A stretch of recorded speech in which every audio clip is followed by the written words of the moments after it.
6 अगस्त 1945 में ऐसे भयानक हमले देखने को मिला था जो वर्ल्ड वॉर 2 के दौरान जो अमेरिका ने जापान के 2 शहरों पर न्यूक्लियर बम का पहला शिकार बनाया था। जो इस हमले में दोनों शहरों में कई सारे लाशों का ढेर लगा दिया था। जो दोनों शहरों पर लगभग 2 लाख लोगों की जान धमाके के दौरान हुए थे। जो इस हमले के बाद भी रेडिएशन के वजह से हजारों लोगों का अपनी जान गंवाने पड़ी थे। आखिर क्या वजह थी कि अमेरिका ने इतना बड़ा कदम उठाने पर मजबूर हुआ? जानने के लिए वीडियो को एंड तक जरूर देखना। इसका शुरुआत 1941 में होती है जब वर्ल्ड वॉर 2 शुरू हो चुका था। जो एक साइड में जर्मनी, इटली, जापान और हंगरी जैसे देश थे तो दूसरी साइड पे ब्रिटेन, कनाडा, फ्रांस, ऑस्ट्रेलिया जैसे देश थे।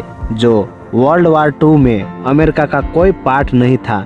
जो वर्ल्ड वॉर 2 में अमेरिका बिल्कुल शामिल नहीं होना चाहते थे क्योंकि वर्ल्ड वॉर 1 में हुए नुकसान की वजह से अमेरिका खुद को यूरोप और एशिया में होने वाले जंग से बिल्कुल दूर रहना चाहता था। लेकिन जापान के पास नेचुरल रिसोर्सेज कम होने की वजह से वो अपने आसपास के देश पर धमाधम कब्जा जमा रहा था ताकि वो अपने नेचुरल रिसोर्सेज का डिमांड पूरी कर सके, जैसे कि कोरिया, ताइवान, चाइना जैसे देश पर कब्जा कर चुका था। जो जापान ने फिलीपींस पर कब्जा करना चाहता था, लेकिन फिलीपींस अमेरिका के कॉलोनी था। जो जापान ने फिलीपींस पर कब्जा करने का ठान लिया क्योंकि जापान के पीछे असल में हिटलर का हाथ था। जो जापान को अच्छी तरह से मालूम था कि वो फिलीपींस पर हमला किया अमेरिका खड़े हो जाएंगे, लेकिन जापान के पास ऑयल रिजर्व दिन प्रतिदिन तेजी से खत्म हो जा रहे थे। जो उनके पास हमला करने का सिवाय और कोई रास्ता नहीं था।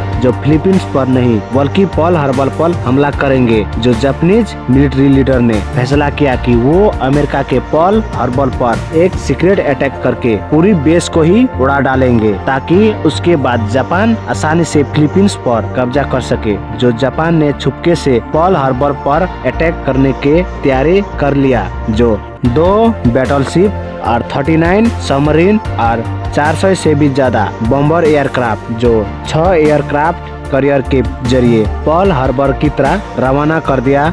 जो दूसरी तरफ पर खड़ी अमेरिकन फोर्स कोई इंफॉर्मेशन नहीं था। जो जापान ने कुछ ही दूरी पर आकर एयरक्राफ्ट को हमला करने के लिए टेक ऑफ करवाया। ये वर्ल्ड वॉर 2 का सबसे बड़ा हमला होने वाला था।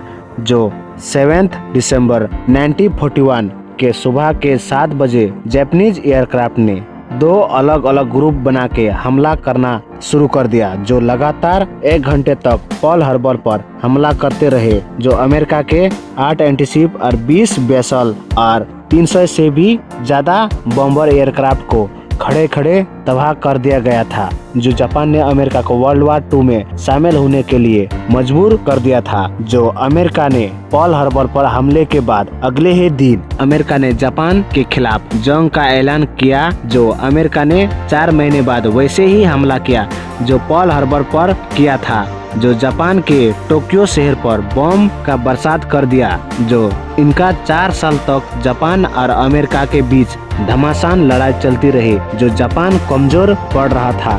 जो उस वक्त जापान के राजा हिरोहितो था जो अमेरिका के सामने सरेंडर नहीं कर रहा था। जो अमेरिका ने जापान को आखिरी हमला किया। जो 6 अगस्त 1945 को सुबह के 8 बजे जापान के हिरोशिमा शहरों के ऊपर न्यूक्लियर एटम बम गिरा दिया। जो 4400 किलोग्राम वेट लिटिल बॉय नामी न्यूक्लियर बम सिर्फ 44 सेकंड के बाद एक जोरदार धमाका हुआ। जो 11 वर्ग किलोमीटर का हिस्सा जलकर राख हो चुका था। जो इस हमले को ठीक से समझ पाते अमेरिका ने 3 दिन बाद फिर से दूसरी हमला कर दिया। 9 अगस्त 1945 के 11 बजे अमेरिका ने जापान के नागासाकी शहरों पर न्यूक्लियर एटम बम गिरा डाला। जो इस न्यूक्लियर बम का नाम फैटमैन रखा गया था, जो 4870 किलोग्राम वेट था, जो जमीन में आते ही पूरे शहर को ही तबाही फैला दिया, जो कई लोगों का जान गया